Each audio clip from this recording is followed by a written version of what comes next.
Hey, welcome everyone. This is Dave Baszucki. I'm the CEO and co-founder of Roblox, and today you're listening to Tech Talks.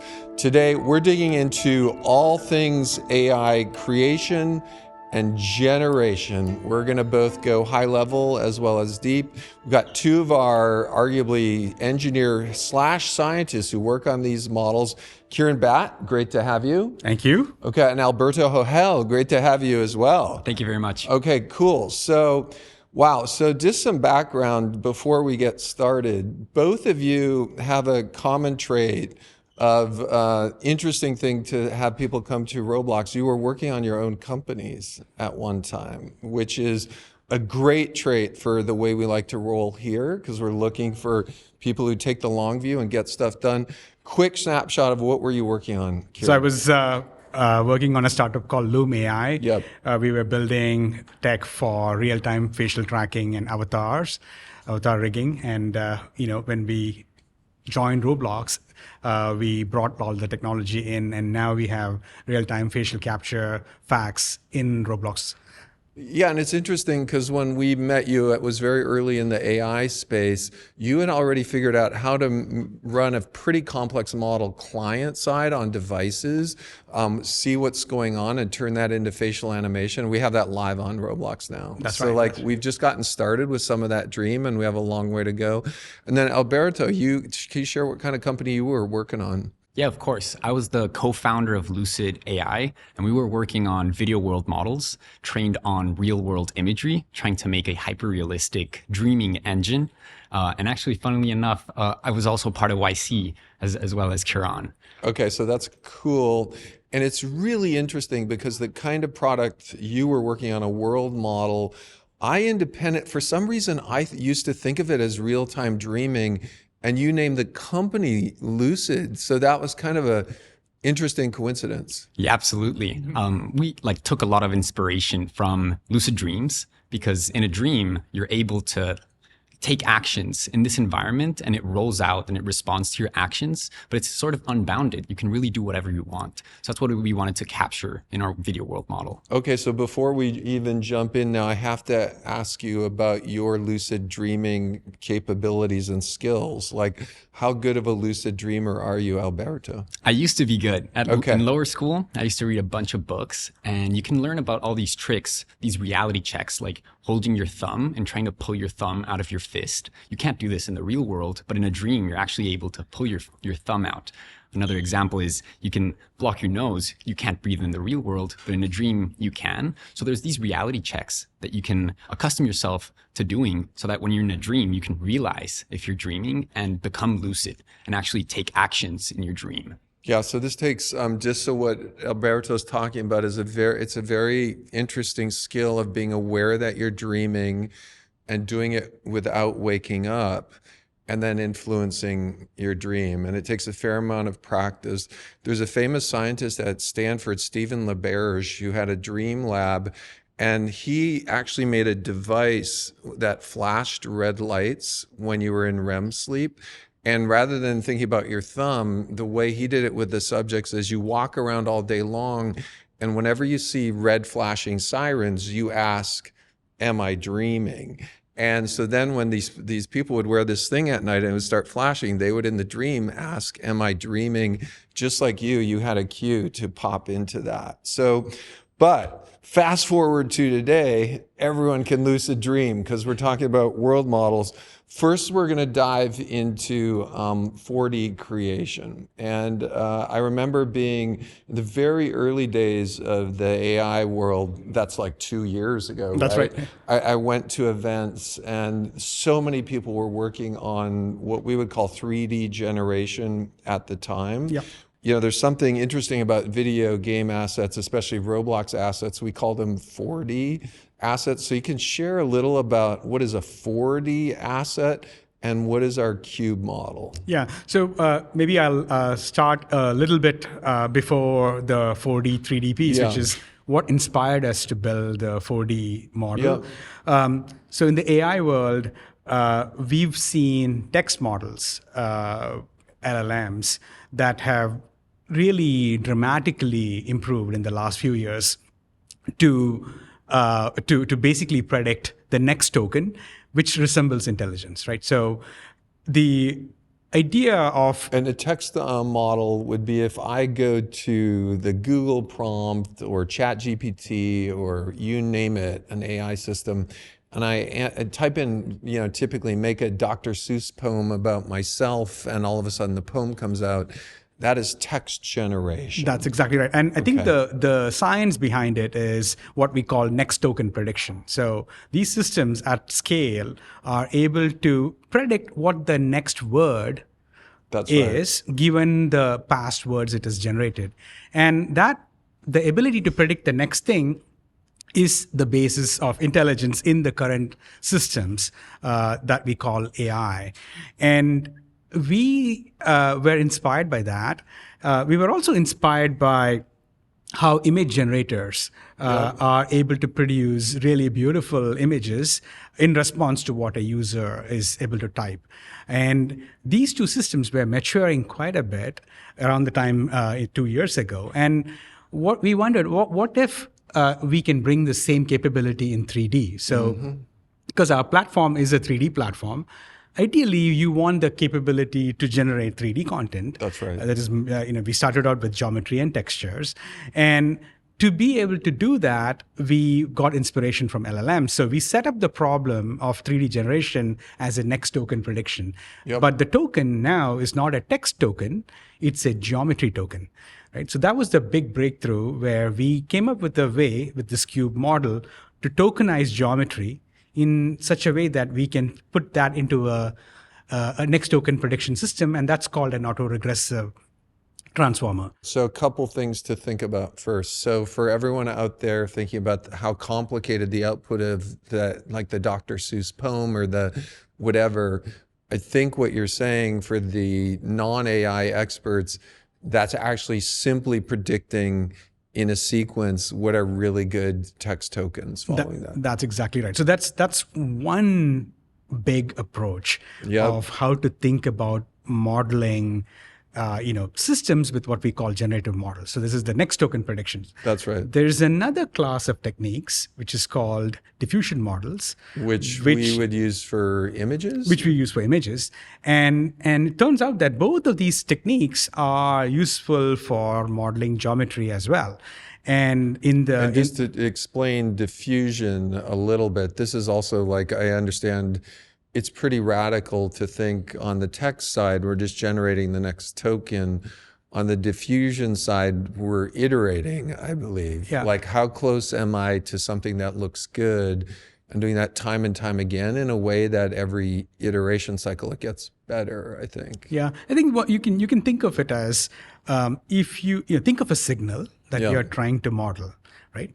If you can model it with what we call as global latents. That's right. Think of an image as something that you can generate in one go, right? You can generate an entire image in one go with what we call a global latent. Diffusion models are really good at that. That's right. Now, but for text, you can generate one word at a time. So, and that is the next token prediction. That is the autoregressive model. And then one other question for the average listener out there, I'll go to you, Alberto. When I go to my modern AI system, it seems like they can do everything. They can generate the Dr. Seuss poem or a picture of something I talk about. It sounds like that's not the same thing. It's like behind the scenes, they've got a bunch of big models running. Yeah, absolutely. Like many of the systems we see right now are tool calling to video models or to image models to actually execute the generation step. And maybe it's an LLM that actually orchestrates this sequence. But I do believe that in the future, we'll continue to see more like natively multimodal models that can reason in these modalities like at the same time, rather than being separate models. Right. So the original, we were just talking before the show, the original tool caller could arguably that Watson Jeopardy system, like it blew my mind when it beat a human Jeopardy player. And I think they were talking about behind the scene, it was actually 30 or 40 or 50 separate things. It sounds like there's still a little bit of that going on today. Yeah, even in LLMs, you start to see people chain together LLMs and do swarms of agents that can self-manage themselves and attack really complex tasks. Yeah, and sometimes in my command prompt when I'm using an online thing, I can see it like 8 things spinning and going off and gathering, and it doesn't give me an instant answer, for example. Okay, cool. So behind the scenes, we have these various things: diffusion technology, building an image all at once; LLM technology, spitting out a linear thing of tokens. And then let's go back to our 3D generation. What's happening there? So the biggest inspiration was LLMs and images can work together, right? Okay. So fundamentally we have this multimodal capability, Yep. right? And so what these systems do is you have text, you tokenize text, come up with an embedding for text. You have images, tokenize that, come up with an embedding, and learn a transformer with attention where the image tokens can attend to the text tokens. Yep. And vice versa, so that the generation system knows how to generate images in response to a very specific text queue, right? Yep. So this idea of basically being able to attend properly to a text queue is the big unlock here, and we wanted to bring that to 3D. So in a way, we wanted the 3D system also to have the same architecture that you have for geometry, images or text. So we can now have geometry tokens, image tokens, and text tokens all kind of trained together with the same attention mechanism, where the geometry tokens can now attend to images or text. And that's the core genesis of the cube model. Which we just put live in beta recently. Yeah. We're starting to see experiences on Roblox, part of that dream of literally playing a game and talking about what you would like to generate. And we're getting better and better at cars, and we're getting better and better at a bunch of things. Yeah. And now the thing that's complicated about this is in the real world, things we interact with, cars can be driven. An oven, you can open the door and turn it on and throw something in it. A door you can open. So that's what we mean when we're talking about 4D objects, not 3D objects. That's exactly right. And I think if we can roll up the video. Okay, can we see the video? Cool. So what you're seeing in this video is an example of 3D generation, which is conditioned on what we call a text schema. So you're asking for a jellyfish car that you can drive in, that you can shoot with, that you have a exhaust that you want to separately attach some scripts. To be able to do that, you need both geometry, but also geometry separated out in a very specific way that the developer has in mind. That's right. And that ability to take a 3D input and produce multiple 3D outputs that all fit together, but in a fashion that you can control with text, is this idea of 4D. So what we're seeing here is literally using text to define a functional object. That's exactly right. And basically, here, the text also produces the segmentation and scripts to animate the objects. Yeah, and I think for the average user out there, what our strong belief is, just as we've started to get used to helping with my college research in 2D or starting to build cool videos in video space, in 3D, we will get to the point where if I talk about something or write a prompt or share pictures, we'll be able to create that. That's exactly right. And I think a key idea here is we, right from the beginning, decided to go with the very native 3D foundation model. That's right. So every modality that has been successful in the past for generative models has gone native. So text models use text natively. Image models use image natively and encode it and have what we call VAEs, variational autoencoders, that can represent that domain correctly. For 3D, we have a native 3D native foundation model, and this combination is what allows you to do what you just described, which is if you want a foundation AI model to actually reason about 3D, it should be trained with 3D tokens natively, which feels for me very right. I know videos work in diffusion space. Text works in tokens, so working in native 3D space. And I think this is hopefully holds the point where, some of the demos we've seen internally are getting more and more interesting, whereas as we apply this everywhere to cars, avatars, buildings, the horse and the cart, the terrains and the mountains, it starts to be conceivable to go from an image or a video to a fully functioning environment. And there's something really interesting about Roblox environments. First, they're 4D, and the second is they're multiplayer. So can you share when we say 4D, what we mean by code in the object and why that's important? Yeah, I think the fundamental aspect of being able to interact with an object, any object in Roblox, involves triggering a script. Yeah. And so if you generate objects without the ability for the objects to trigger a script, it's not very exciting inside the platform. That's right. So for example, you want a door to open, you want the helicopter to fly, and those behaviors should not be predefined. The idea is that maybe you can use the cube model to specify the kind of behavior that you want the object to have, which means that the geometry and the behavior should be generated. Right. And in this sense, we got a little lucky because when we started building Roblox, from very early on, Eric and I had come from mechanical engineering simulation software background. So traditional game engines at that time were based on what you would call like hollow triangles painted. We wanted the objects in Roblox to be more physically simulated. So even from the very first days, the cars in Roblox had axles and wheels and motors and some code.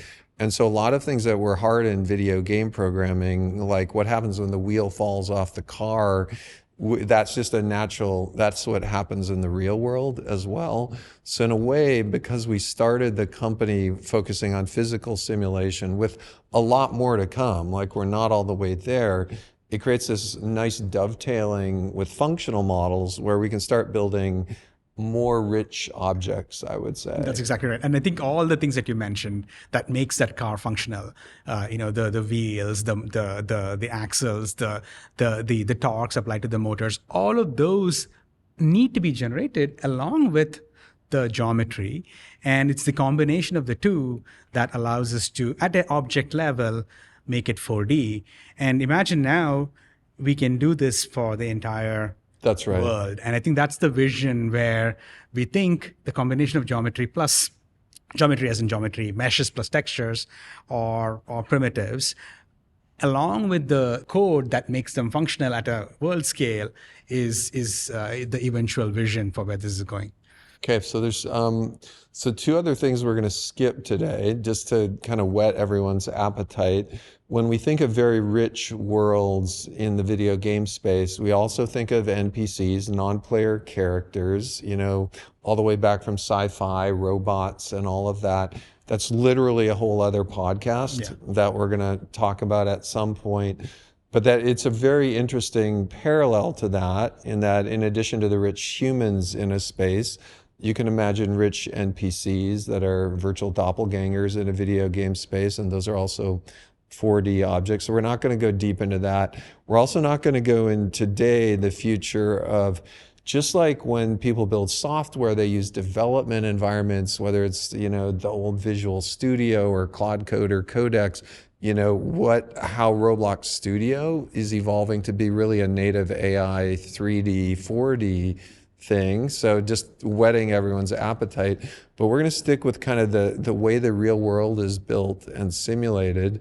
And we're going to dovetail over to world models. There's one other thing that we've publicly said we're going to do, and that is once we generate this rich 3D, 4D stuff, we want to make it look better. Yep. So could we talk a little about what sometimes we say hybrid system, multiplayer in the cloud, distributed objects that are 3D and then local 2D. Can you talk a little about 3D upsampling? Yeah, I think we can probably play the video. Okay, video number 2, let's go. So this is an example of what we call 3D upsampling. The geometry here was procedurally generated as well. It uses Roblox parts. So the geometry is somewhat simple to begin with. And this is the idea here is that the developer can decide to uppress the geometry and the texture for all of these objects and the world And so altogether. I just saw that building upres, which would be what I'm imagining is we're showing here is a more primitive object coupled with a prompt to make it look more realistic, where that's enough to build something that is very quickly built with that kind of combination object. That's correct. That's correct. And I think one of the things that you will see here is that these objects can have very complex interiors that are generated, and the developer can decide the taste for how it's getting oppressed. Yep. So it's a tool that is within the scope of our developers to decide the style of the world and the individual objects, and the technology can really do the rest of the sort of the painting of both the geometry and texture to be higher fidelity, but it still has the same performance of what you have to begin with. So it's highly efficient, and it's the same simulation engine that we are comfortable with. And the way that we can think about that is we want to synchronize amongst all of the players in a multiplayer world the minimum viable set of information that describes what's going on. And then we can upsample in 3D things that are maybe only seen to that local player, for example. That's right. And in this particular case, this is another example of a 3D native foundation model where the input to the foundation model is 3D. That's right. So you pass in a primitive-based geometry as input, and the output can be an oppressed version of that 3D model or an entire 3D world. So the foundation model, 3D Cube, is capable of taking all these different inputs, including 3D, and the output can also be, right now, geometry or code. That's a cluster of technologies that I think defines that famous Westworld video that we don't have here, where someone's sitting in the sci-fi movie and saying, build this, it goes photorealistic. And now, at the same exact time, we have a whole other cluster of technology coming from the video space that is generating real-time videos that feel really good. And maybe we talked about a little diffusion models to generate images. When a lot of us now are getting used to generating a video with the AI command prompt. Is that similar type diffusion model, just stacking one on top of the other? Or, and then is it really, we go from image to video to user interactive video, kind of in a logical series of steps? Yeah, absolutely. So in simple terms, diffusion, in the case for image generation, you start with an image that's just random noise. Yeah. And you send it through the model, and the model will iteratively denoise it, slowly perturb it to bring it closer to what looks like a realistic image, maybe conditioned on a text prompt. Yep.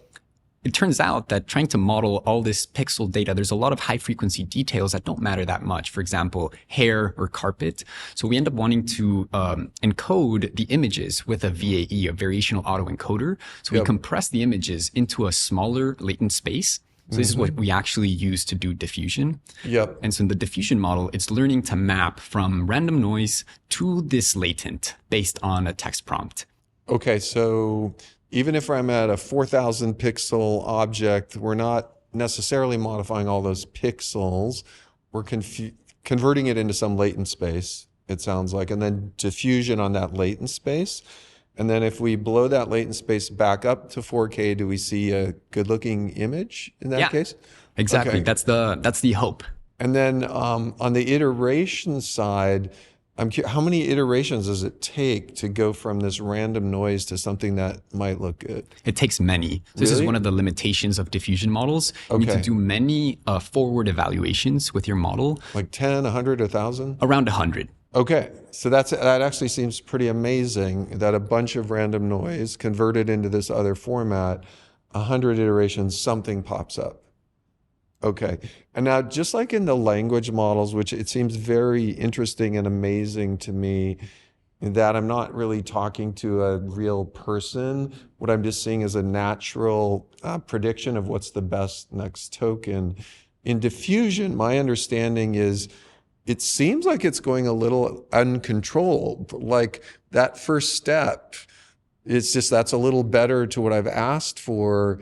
and then it gets a little better. And that also seems a little amazing.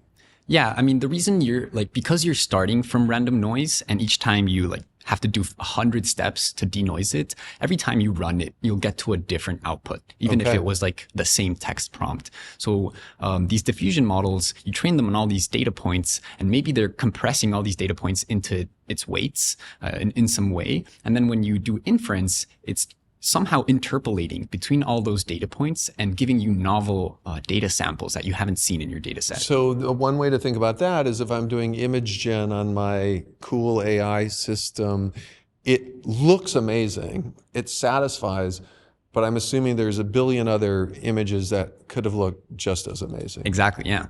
Okay.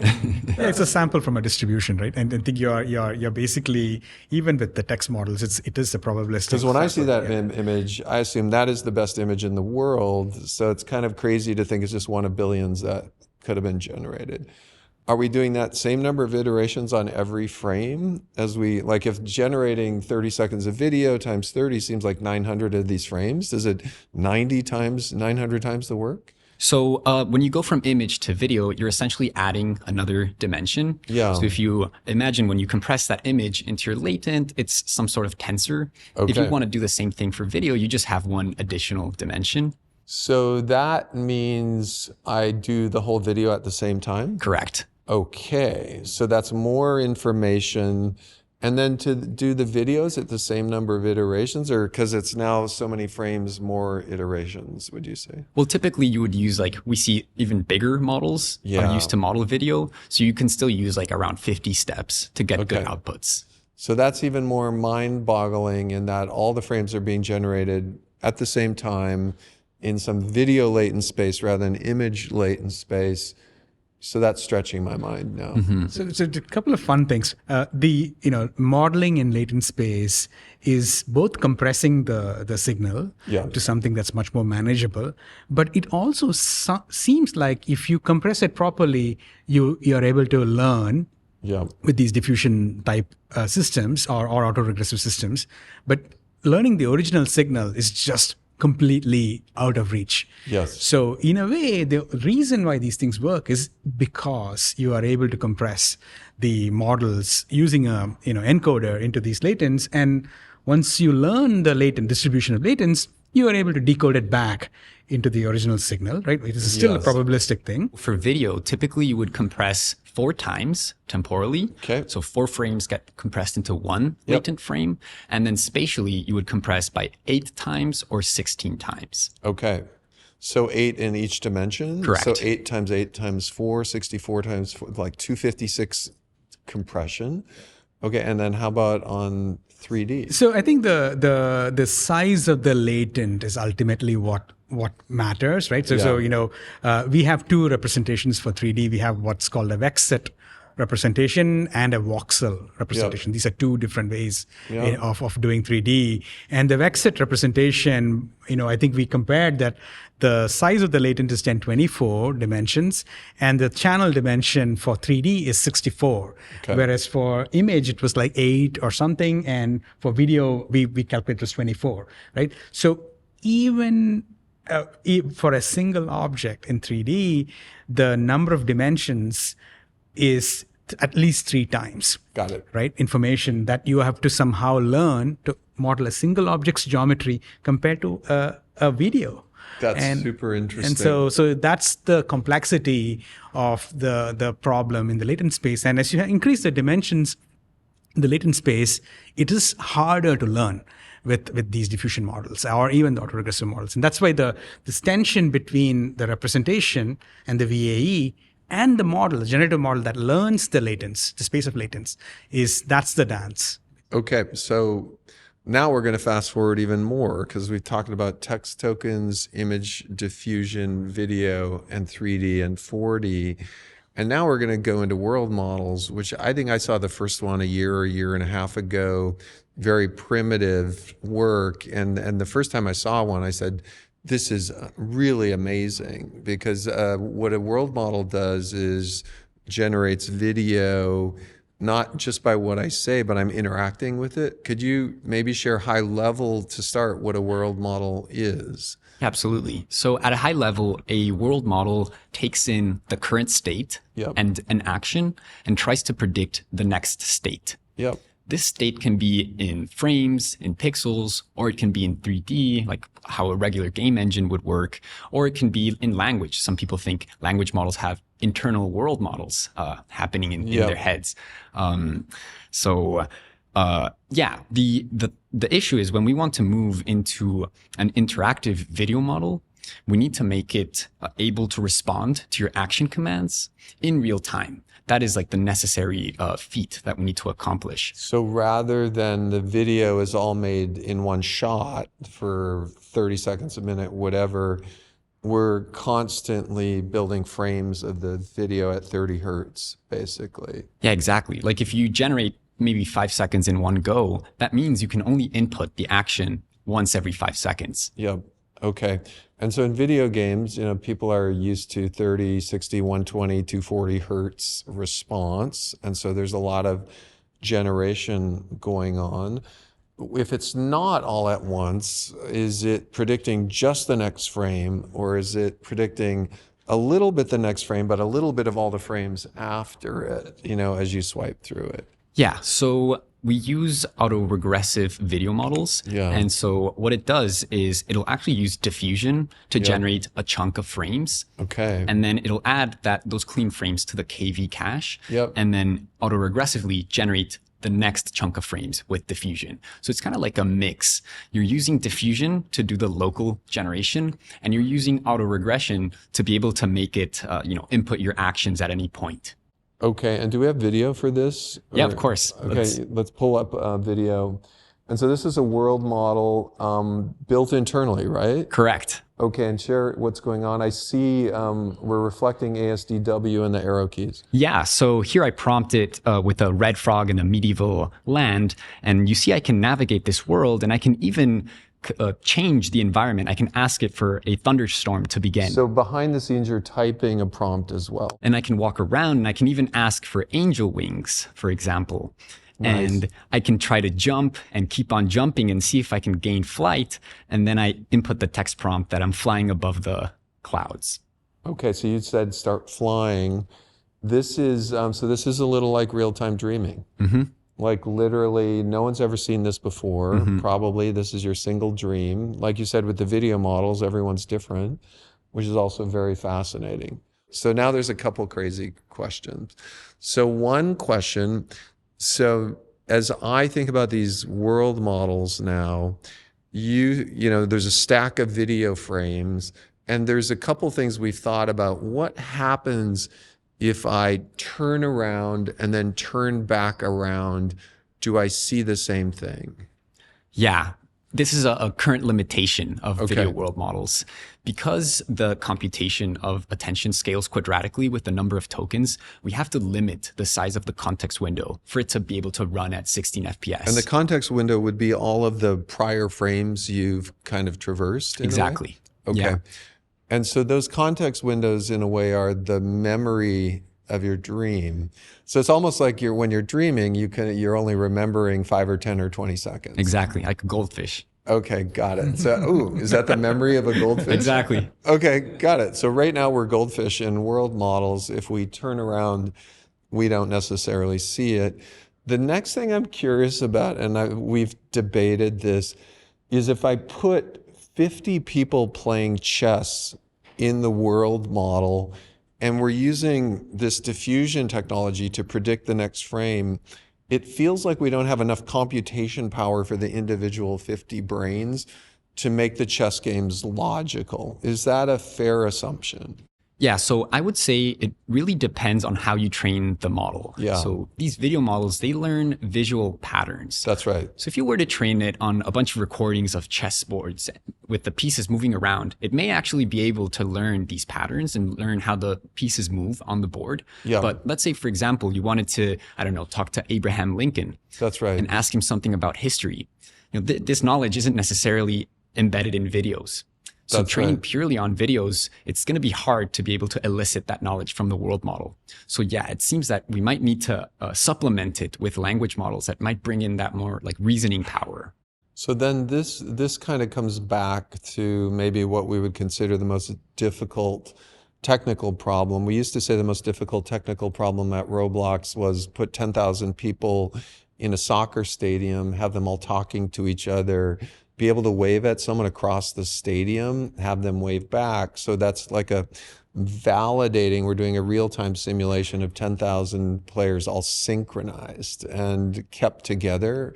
Up that to photorealism, that gets super detailed. Up that to real acoustic simulation, that gets super detailed. Now with AI, we add two really difficult things to that. One is we would like some of those players in a privacy compliant way, possibly to be NPCs, and we'd probably have a protocol like that's an NPC, you know, so like integrated robots and people who are maybe that. And then the other thing is we would like any form of real-time dreaming or generation with all 10,000 people. And the example I sometimes use with that would be 10,000 people at like level 3 of Inception, where the architect says fold the road over, and all 10,000 people would see fold the road over. So those are super difficult problems. And I want to go through why a couple of them are super difficult.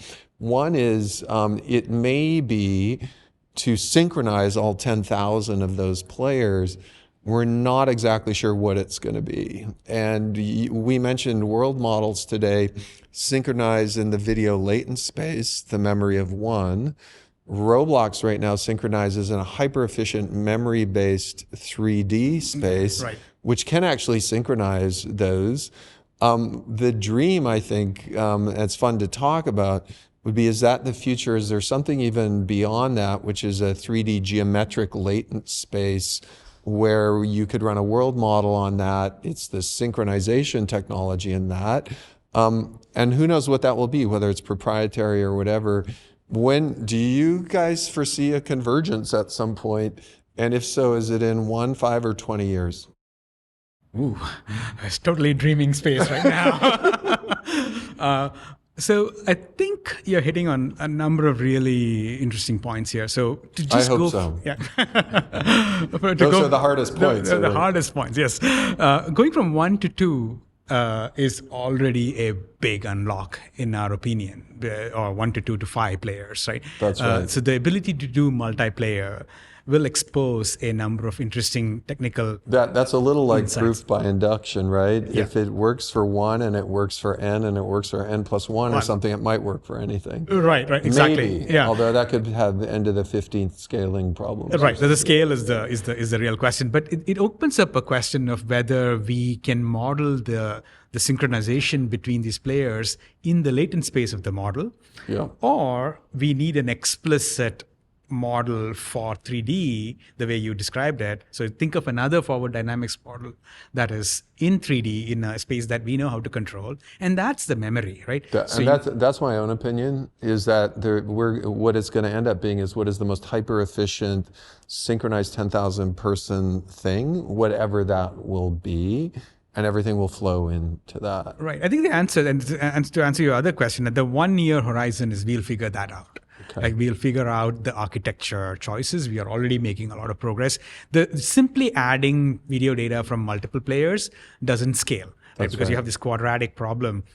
You have this n square tokens problem. So, if you currently have a window of whatever, 20 seconds or 30 seconds of memory, now, if you put 5 players, all of a sudden it's like 2 seconds or so. So it's not very practical to do the way, we can't just scale this architecture. So there has to be an architecture innovation. And we hope that it's going to be an explicit 3D engine that's keeping safe. But what do you think?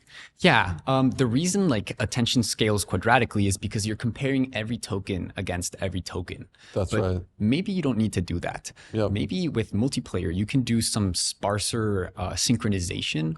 And let's say you give the model the feed of both actions from both players, and it has to generate the frames independently with some bottleneck of communication between those frames.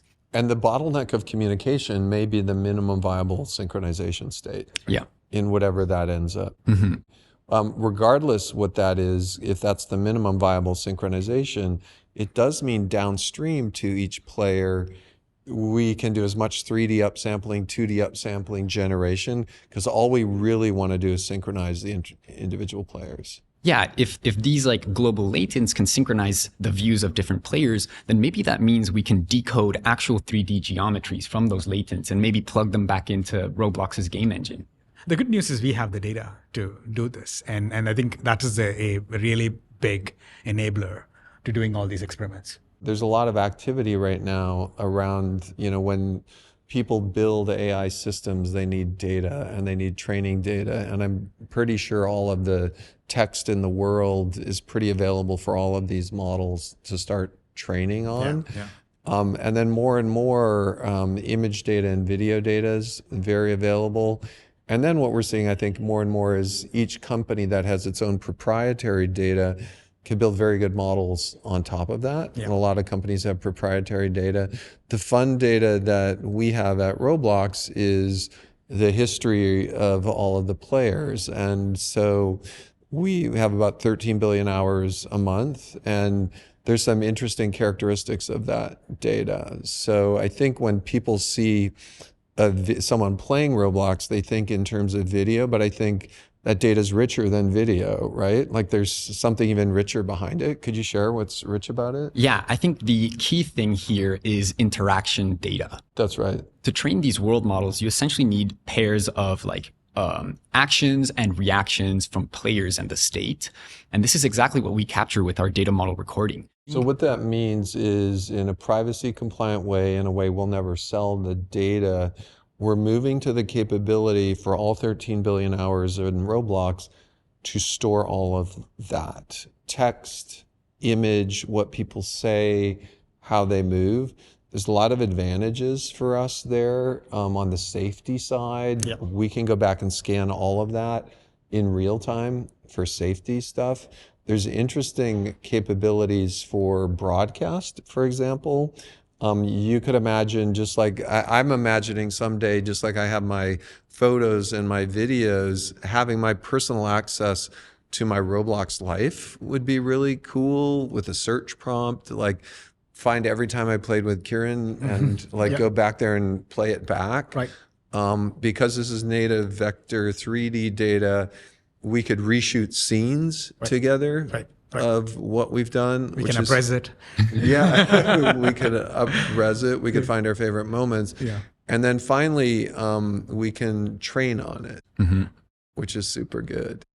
And so training on that could be very useful both for world models as well as NPCs. Yeah, absolutely. Like so far, we've only started to utilize the pixel data from our DMR to train these world models. But I'm very excited about how we can train the model to also output 3D data like point clouds or even depth, which we have access to in the data model recording. Yeah, so this is the coupling that we want to unlock, which is have the world model produce pixels plus extra metadata, could be voxels or 3D, and in a way update the state of the 3D data model that is behind the scenes, and do that in a bidirectional way. So, and even with a single player, I think if we can unlock that puzzle, then we really can make progress on the core memory problem that you raised. Okay, and then a final one I do want to ask is the convergence someday of text, image, video, 3D, and all of that into a single model. Is that a reality versus dispatching? And how far out do you all think that is? Yeah, I absolutely think that like unified models, like natively multimodal models will be better than models that are trained in their own modalities and that are like siloed away. Because when you train on these different data sources, the model can actually take learnings from maybe text and apply them to how the visual world works, or from 3D and apply it to how the visual world works, etc. I think maybe the other question hidden in this is the ability for a model to also look at the history of how a user interacts with the AI agent, right? And the history itself is something that's really critical. So, that's right. And the ability for an LLM potentially to understand the history, redo the prompts, feed it back to the individual capability of a larger model is probably what causes us to feel the magic, because it's able to understand a specific aspect of what you asked without necessarily, being very brittle. I mean, the earlier systems would be very brittle. You can totally fool the model.